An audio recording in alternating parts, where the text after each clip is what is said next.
عبدالرحمن بن عوف رضی اللہ تعالیٰ عنہ کے بارے میں، وہ پہلے 10 صحابہ میں آتے ہیں، پہلے 10 صحابہ. آپ نے کہا ابو بکر جنتی، عمر جنتی، عثمان جنتی، علی جنتی، طلحہ جنتی، زبیر جنتی، سعد جنتی، عبدالرحمن جنتی، ابو عبیدہ جنتی، سعید بن زید جنتی. اس میں ایک عبدالرحمن. جب ان کا انتقال ہوا تو انہوں نے 3 ارب 10 کروڑ 20 لاکھ دینار چھوڑے ترکہ. ہمیں تو بڑا بیوقوف بنایا گیا، کاغذ کو کرنسی بنا کے دے دی. کاغذ، کرنسی تو سونا ہوتا ہے جی، کرنسی تو سونے اور چاندی کو کہتے ہیں، کاغذ کے ٹکڑے کو تو کرنسی نہیں کہتے. اور اب کرنسی میں لے کر وہ کارڈ پکڑا دیے، جیب بھی خالی، اب کرنسی بھی، کاغذ بھی کوئی نہیں، خالی کارڈ. اس کو کیا کہتے ہیں کارڈ کو؟ Credit card. کریڈٹ کارڈ وہ ساری دنیا کو بیوقوف بنائے ہوئے. یا تو کاغذ پکڑائے ہوئے ہیں یا کارڈ پکڑا، کاغذ بھی اب واپس لے لیا، اب کارڈ پکڑا دیا. اور عبدالرحمن بن عوف نے جو پیسے چھوڑے وہ کاغذ نہیں تھے. کاغذ کی کیا حیثیت؟ پاکستان میں روز چھپ رہے ہیں، کاغذ کی کیا حیثیت؟ 3 ارب 10 کروڑ 20 لاکھ دینار سونے کے، اور ایک سکہ دینار اس وقت 4.5 ماشے کا ہوتا تھا. اب اس کو ملٹیپلائی کرو اور پورا پاناما خرید لیں اس پیسوں سے. اور وہ ٹاپ لسٹ کے 10 10 صحابہ میں سے ایک. وہ فرماتے تھے میری تجارت کا یہ اصول رہا کہ میں نے کبھی ادھار نہیں خریدا، نہ کبھی ادھار بیچا، نہ کبھی ادھار خریدا. جو خریدے بھی ادھار اور بیچے بھی ادھار، اسے نیند کہاں آئے گی؟ دینے والے دیتے نہیں، لینے والے سر پہ کھڑے ہوتے. انہیں نہ بیوی اچھی لگتی نہ بچے اچھے لگتے، وہ گھر میں بیٹھ کے بھی گھر میں نہیں ہوتے. تو آپ نے فرمایا نہ میں نے کبھی ادھار خریدا، نہ کبھی ادھار بیچا، نقد خریدا نقد بیچا.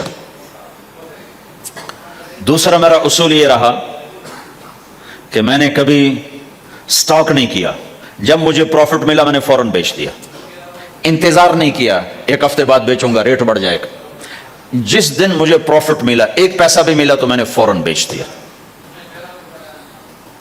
تیسرا اصول یہ تھا کہ میرے سودے میں کوئی کمی یا عیب ہوتا تو میں اسے چھپاتا نہیں تھا، ظاہر کرتا تھا اس میں یہ کمی ہے، بھائی لینا تو لے لو، نہیں لینا تو چھوڑ دو. ہماری تو تجارت بھی جنت کا راستہ ہے. مدینے کے لوگ ذمہ دارا کرتے تھے، مکہ کے لوگ تجارت کرتے تھے. ان کی زراعت اور تجارت دین کے پھیلنے کا ذریعہ بن گئے. عبدالرحمن بن عوف رضی اللہ عنہ کا مال اللہ کے دین کے کام آیا. عثمان رضی اللہ عنہ کا مال اللہ کے دین کے کام آیا. جنگ تبوک میں 10,000 آدمیوں کا سامان حضرت عثمان اکیلے نے دیا. 30,000 کا لشکر تھا تو 1/3 10,000 کا سارا سامان عثمان رضی اللہ عنہ نے اپنے گھر سے دیا. اور وہ پیسے دینار لا کے پیش کیے نا تو اللہ کے نبی وہ دینار لے کر یوں کر رہے تھے، ایسے ایسے وہ کر رہے تھے ما علی عثمان اللہ یعمل بعد عثمان، آج کے بعد تو کچھ نہ کر، جنت واجب ہو گئی تیرے. تو بھائیو ہمارا دین صرف ہمیں عبادت نہیں بتاتا، بازار کی زندگی بتاتا ہے کہ مسلمان بازار میں کیسے ہوتا ہے. کسی کے ہاں ملازم ہے تو اس کی نوکری کیسی ہوتی ہے، اس کی دیانت کیسی ہوتی ہے، اس کا بول کیسا ہوتا ہے. وہ پیسے پہ قربان نہیں ہوتا، وہ پیسے کو ایمان پہ قربان کرتا ہے. تو آپ کی تجارت بھی دین کے پھیلنے کا ذریعہ بنے گی. کہا یا رسول اللہ مسلمان جھوٹ بول سکتا ہے؟ جھوٹ نہیں بول سکتا. آپ نے فرمایا میں اپنے امت میں ہر عیب کی توقع رکھتا ہوں کہ میرا امتی ہر گناہ کر سکتا ہے لیکن 2 کام نہیں کر سکے گا اگر وہ میرا امتی ہے. ایک جھوٹ کبھی نہیں بولے گا، ایک دھوکہ کبھی نہیں دے گا. اور یہ دونوں کام ہمارے پورے عروج پر ہیں.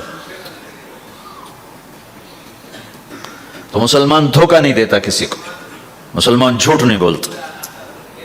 تو اللہ کے نبی نے یہ نہیں فرمایا جو نماز نہیں پڑھتا وہ میرے سے، وہ مجھ سے نہیں ہے، میری امت میں سے نہیں. جو روزہ نہیں رکھتا میری امت میں سے نہیں ہے.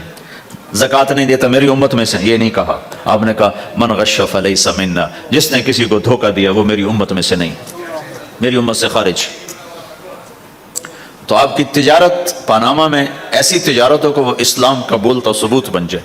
آپ کی جاب ہے تو ایسی ہو کہ اسلام کی پورا انڈونیشیا جو مسلمان ہوا ہے، مسلمان تاجروں کی تجارت سے مسلمان ہو. ملائیشیا، انڈونیشیا، فلپائن، ان علاقوں میں جتنا اسلام پھیلا ہے یہ تاجروں کی محنت سے پھیلا ہے. کہاں کے تاجر؟ یمن کے عرب تاجر. ان کے عالی اخلاق، ان کا سچا بول، ان کا صحیح ترازو، اس نے لوگوں کے قلوب کو پھیر دیا کہ یہ پیسے کا غلام نہیں ہے. تو ہماری تجارت اس لیے نہیں کہ ہم پیسہ بنائیں، ہماری تجارت اس لیے کہ ہم تجارت میں اللہ کے احکام زندہ کریں، جس میں سب سے بڑا حکم سچ بولنا ہے اور دھوکے سے بچنا ہے، اور غلط کاروبار سے، غلط کام سے بچنا ہے. صرف ہم پیسہ نہیں کماتے، ہم اللہ کا امر دیکھتے ہیں کہ اگر میرے اللہ کے حکم کے مطابق ہے تو ٹھیک، اگر اس کے مطابق ہم چھوڑ دیں. تو بھائیو اپنی پہچان کرواؤ سچائی کے ساتھ، دیانت کے ساتھ، دھوکے سے بچتے ہوئے.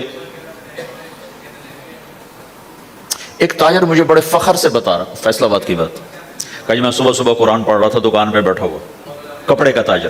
تو ایک گاہک آ گیا، کہا جی آپ قرآن پڑھ رہے ہو، بھلے آدمی لگتے ہو، تو میں نے بیٹی کے جہیز کے لیے کپڑا خریدنا ہے. تو میں نے کہا آپ سے خرید لیتا ہوں.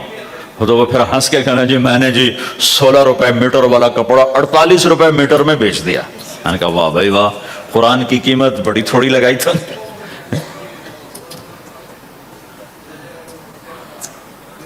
ہائے ہائے ہائے ہائے، اس کو شرم بھی نہیں آ رہی اس بات پر، احساس ہی کوئی نہیں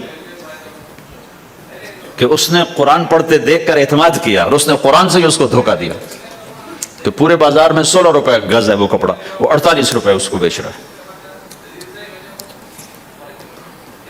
اگر اپنے نبی کی بات سنو، آپ نے کہا سچا تاجر قیامت کے دن نبیوں کے ساتھ کھڑا کیا جائے گا. کیوں؟ کہ ہر موقع پہ جھوٹ بولا جا سکتا ہے، پروفٹ کمایا جا سکتا ہے، دھوکہ دیا جا سکتا ہے، فراڈ کیا جا سکتا ہے، اور اس سے بچتا ہے بچتا ہے بچتا ہے بچتا ہے. نہ اپنوں کو دھوکہ دیتا ہے، نہ غیروں کو دھوکہ دیتا ہے.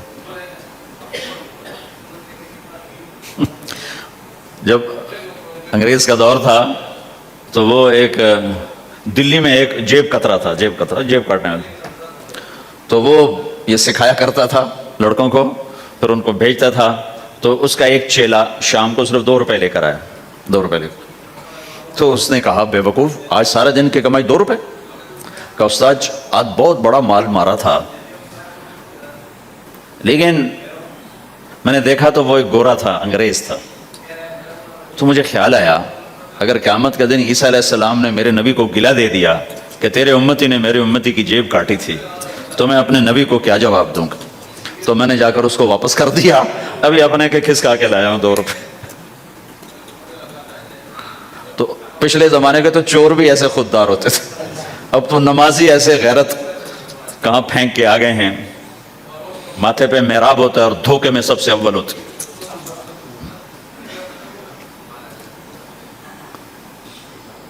تو ہمارا اسلام صرف اس مسجد کی 4 دیواری میں نہیں ہے، ہمارا اسلام تو بارش کے قطروں کی طرح پھیلا ہوا ہے.